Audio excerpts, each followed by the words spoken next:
My name is Eric J Garcia, and I am a visual artist specializing in politics and satire. I love working in an assortment of media, from painting to printmaking to sculpture to building grand installations. I'm a teaching artist.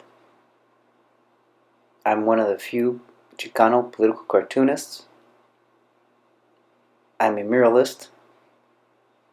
You can find my work in the newspapers, in the gallery, on the streets,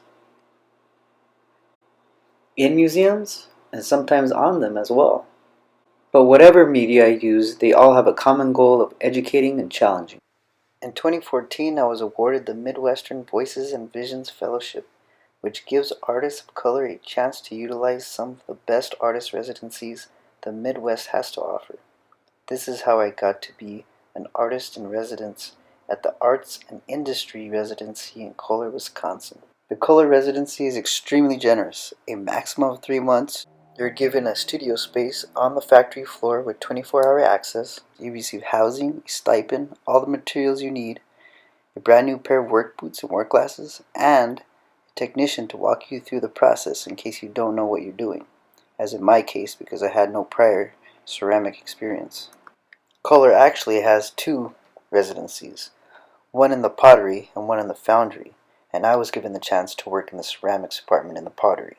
This was a huge learning curve for me. Though I had made sculptures in the past, I had never truly worked with ceramics. But my expert guide and technician, Sherry McWilliams, was one of the best parts of this residency. Without her knowledge and experience, I wouldn't have been able to make anything there. She helped me understand the capabilities of slip or liquid clay and how to build molds so I can create multiples of my sculptures. This project was about my own Chicano identity. Born and raised in the United States, but of Mexican descent, which is a mixture of European and indigenous heritage, I took parts from famous statues that are iconic to these different places and times to form a new, layered representation of identity.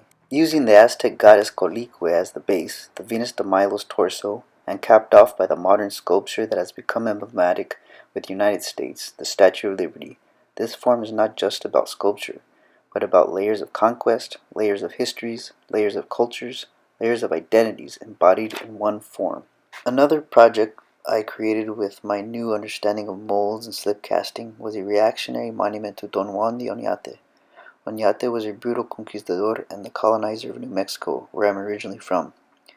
He is infamously known for his amputating the feet of 24 Acoma men in retribution for the Acoma's rebellion against his domination over them. There are many images of Oñate, glorifying him, but none give this other critical side of his story. By showing these 24 feet, I hope to take a critical look at this romanticized figure and show that by not forgetting this history, these Acoma men still stand with us today. Another opportunity you are given while at Kohler is the access to utilize anything they make at Kohler. Knowing this, I found a specific toilet that is made for the prison system. You can identify these bowls because they don't have holes to attach a toilet seat.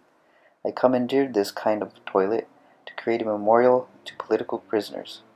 Using straight pigment, I was inspired by the famous Kohler Art Center bathrooms, which are beautifully illustrated with indigo blue.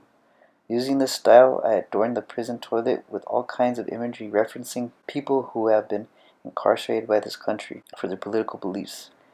Inside the bowl itself, you can see the scales of justice, the peace dove, Lady Liberty, and whistleblowers being flushed down the drain.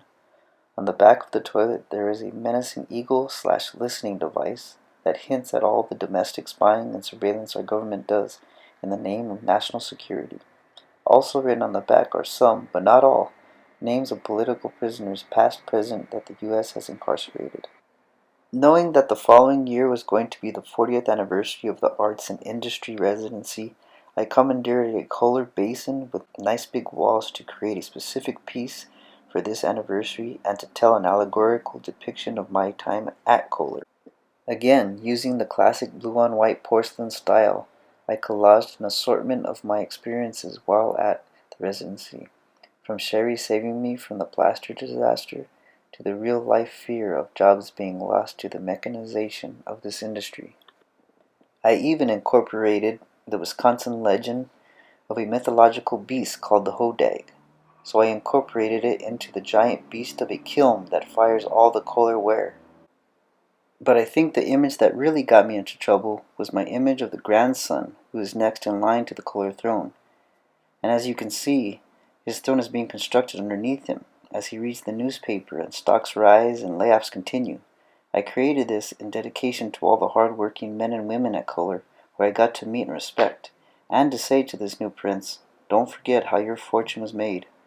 When the people in the back office got wind of this piece being created, I was immediately called to get the piece off the Kohler premises immediately.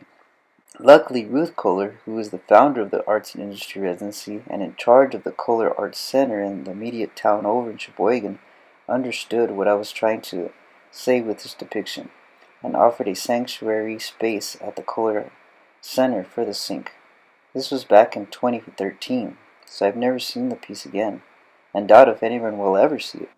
Despite this, it was an amazing experience to have worked in the Kohler factory. I learned so much and met some really great people from not only the factory, but artists from around the world, coming to take advantage of this unique experience that only Kohler could offer.